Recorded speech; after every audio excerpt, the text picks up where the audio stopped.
নমস্কার বন্ধুরা, সন্দীপ গাঙ্গুলি ইউটিউব চ্যানেলে আপনার সবাইকে স্বাগত জানাই। তো বন্ধুরা, আরও 5 দিন বাড়ল সরকারি ছুটি। সরকারি কর্মীদের উদ্দেশ্যে বড় ঘোষণা মুখ্যমন্ত্রী মমতা ব্যানার্জির। তো বন্ধুরা, আজকে সেই নিয়ে সব কিছু বিস্তারে জানাবো। তো বন্ধুরা, সেই জন্য ভিডিওটি প্রথম থেকে শেষ পর্যন্ত অবশ্যই দেখবেন। আর যদি বন্ধুরা চ্যানেলটি নতুন হয়ে থাকেন তো বন্ধুরা চ্যানেলটি অবশ্যই সাবস্ক্রাইব করবেন যাবতীয় কিন্তু লেটেস্ট নিউজ পাওয়ার জন্য।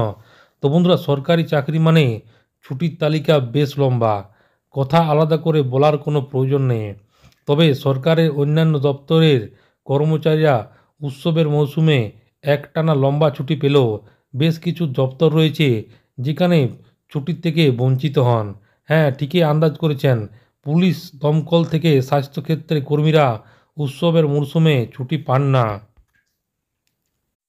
বরং ওই সময় তাদের অতিরিক্ত ডিউটি দিয়ে আইন শৃঙ্খলা বজায় রাখতে হয়। তাই তাদের জন্য বছরে কিছু স্পেশাল ছুটি বরাদ্দ করা হয়ে থাকে সরকারের তরফ থেকে। কিন্তু এই ছুটি যথেষ্ট নয়, এমনটাই আক্ষেপ ছিল অনেকেরই। তাই এবার এলো বড় ঘোষণা। পুলিশ, দমকল এবং স্বাস্থ্যকর্মীদের জন্য বড় ঘোষণা। দুর্গাপুজো থেকে শুরু করে লক্ষ্মী পুজো, কালী পুজো, ভাইফোঁটা উৎসবের মৌসুমে প্রায় 1 মাসের মতো ছুটি পান সরকারি কর্মীরা। কিন্তু এক্ষেত্রে এমার্জেন্সি সার্ভিসের সাথে যুক্ত থাকে কর্মীদের ছুটি নেই। বদলে পুজো পরিবর্তে সময়ে 10 দিনের স্পেশাল ছুটি পাওয়া যেত। তবে এবার সেই ছুটিও আরও বাড়িয়ে দেওয়া হলো। আজ অর্থাৎ শুক্রবার বিরসা মুন্ডার 150তম জন্মবার্ষিকী উদ্যাপনের সময় আদিবাসী ভবনে হাজির ছিলেন মুখ্যমন্ত্রী মমতা বন্দ্যোপাধ্যায়। সেখানে স্পেশাল ছুটির 10 দিন থেকে বাড়িয়ে 15 দিন করার ঘোষণা করল তিনি। স্বাভাবিকভাবে এই ঘোষণায় আসার পর খুশি সংশ্লিষ্ট দপ্তরের কর্মীরা। তো স্পেশাল ছুটির ঘোষণা মুখ্যমন্ত্রীর। তো এদিন বিশেষ ছুটি 5 দিন বাড়িয়ে দেওয়ার ঘোষণার সময় মুখ্যমন্ত্রী বলেন, যারা মানুষের স্বার্থে 24 ঘন্টা কাজ করে চলেছেন তাদের যোগ্য সম্মান পাওয়া উচিত। এরপরে প্রথমে পুলিশ কর্মীদের কথা, তারপর দমকল কর্মীদের থেকে শুরু করে স্বাস্থ্যকর্মী, পৌরসভা কর্মীদের কথা বলেন মুখ্যমন্ত্রী মমতা বন্দ্যোপাধ্যায়।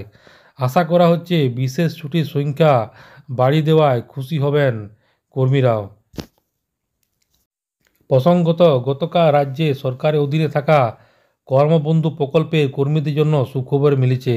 ভূমি ও ভূমি রাজস্ব দপ্তর থেকে শুরু করে পৌরসভার আওতায় কর্মবন্ধু প্রকল্পের বেশ কিছু লোক নিয়োগ করা হয়েছিল। 2017 সাল থেকে এই প্রকল্পের কর্মীদের জন্য মাসে 3,000 টাকা ভাতা দেওয়া হতো। এবার সেটা এক ধাক্কায় বেড়ে 2,000 টাকারও বাড়িয়ে টোটাল 5,000 টাকা করে দেওয়া হয়েছে।